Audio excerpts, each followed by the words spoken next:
বন্ধুরা, একটা মহল আছে যারা মিথ্যা ছাড়া অন্য কোনো ভালো জিনিস চিন্তা করতে পারে না। নাম বললে আপনারা সবাই চিনবেন। কখনোই তারা মানুষের আস্থা বিশ্বাসের সঙ্গে থাকতে পারে নাই বলে তারা সরকারে যাওয়া তো দূরে থাক, উল্লেখযোগ্য কোনো মানুষের সমর্থনও পেত না। এরা ইসলামকে ব্যবহার করে ইসলামের বিরুদ্ধে ভূমিকা পালন করে। এরা এমনই একটি অংশ রাজনীতিতে, মিথ্যা ছাড়া এদের আর কিছু নাই। সেটি হচ্ছে জামাতে ইসলামী, যারা জামাত এবং ইসলামকে নিয়ে এক ধরনের ব্যবসা করে। বাংলাদেশে এখন যে অপকর্মগুলো আমরা বিভিন্ন ক্ষেত্রে দেখছি, তা যদি ক্যাটাগরিলে আমি আলোচনা করি তাহলে তারা হয়তো কষ্ট পাবে, কিন্তু বাস্তবতা হচ্ছে যত অকর্ম হচ্ছে সেই অকর্ম তারা করছে, কিন্তু প্রসঙ্গটি সরকারের উপরে চাপিয়ে দেওয়ার চেষ্টা করছে। আমি পরিষ্কার করে বলি, মানুষের চোখ, মানুষের মগজগত বিদ্যা, বুদ্ধি, সচেতনতা এই দেশের মানুষ জানে বলে ৭১ সালে কোনটি মুক্তিযুদ্ধ, কোনটি লড়াই আর কোনটি করার দরকার সেটা ৭১ সালে তারা করেছে। এই দেশের কৃষক, শ্রমিক, একেবারে নিম্ন শ্রেণীর মানুষরাও বুঝেছিল পাকিস্তান থাকবে না, মুক্তিযুদ্ধে যেতে হবে।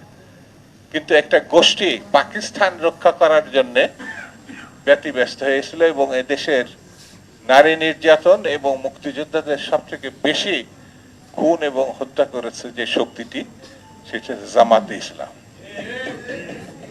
এটা ইতিহাসের ধারা। এরা কখনো সঠিক সিদ্ধান্ত নিতে পারে না। এরা পাকিস্তান আন্দোলন 47-এ পাকিস্তানের পক্ষে ছিল, এরা ছিল ব্রিটিশের পক্ষে। ৭১ সালে এরা এই দেশের মানুষ যখন জানতো বাংলাদেশ অবধারিত, তখন বাংলাদেশের পক্ষ নেয় নাই, কারা নিয়েছিল? পাকিস্তানের পক্ষ।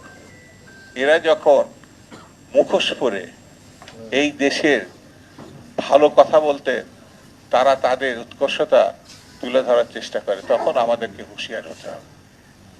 হুঁশিয়ার হতে হবে এই কারণে, এরা ইতিমধ্যে মানুষের কাছে বট বাহিনী হিসাবে চিহ্নিত। যদি কোনো কারণে তাদের সমালোচনা করেন, এই যে আমি তাদের বিরুদ্ধে যে সমালোচনা করছি, কালকে যখন মিডিয়াতে আসবে তাদের ফেসবুক আর সোশ্যাল মিডিয়াতে গোষ্ঠী উদ্ধার করে ফেলবে। ওই যে একটা গুপ্ত শব্দ বসে, এবং এটা বললে পরে তারা আবার সহ্য করতে পারে না। ইউনিভার্সিটি এখানে জুয়েল যেমন আছে, আমাদের সাবেক ছাত্র নেতারাও আছে, তারা মনে করছিল যে বিশ্ববিদ্যালয়গুলো তারা দখল করেছে। গত সরকার সকল শিক্ষা প্রতিষ্ঠানকে তাদের হাতে তুলে দিয়েছে, সব ভাইস চ্যান্সেলর তাদের ছিল। এখন যখন বাদ দিয়ে সত্যিকারের শিক্ষাবিদদেরকে বিশ্ববিদ্যালয় ভাইস চ্যান্সেলর করা হচ্ছে, সেই শিক্ষা প্রতিষ্ঠানগুলোকে তারা অস্থিরতা সৃষ্টি করার চেষ্টা করছে। যখন জামাতে ইসলামের অথবা একটি রাজনৈতিক দলের ব্যক্তিদেরকে প্রশাসনে অর্থাৎ ভাইস চ্যান্সেলর করা হয়েছিল, তখন তো আপনারা বিরোধিতা করেন নাই। সেই জন্য আমি বলবো আমাদেরকে সতর্ক হতে হবে, এবং সেই সতর্কতার কাজ হচ্ছে যারা তারেক রহমানের হাতকে শক্তিশালী করতে হবে।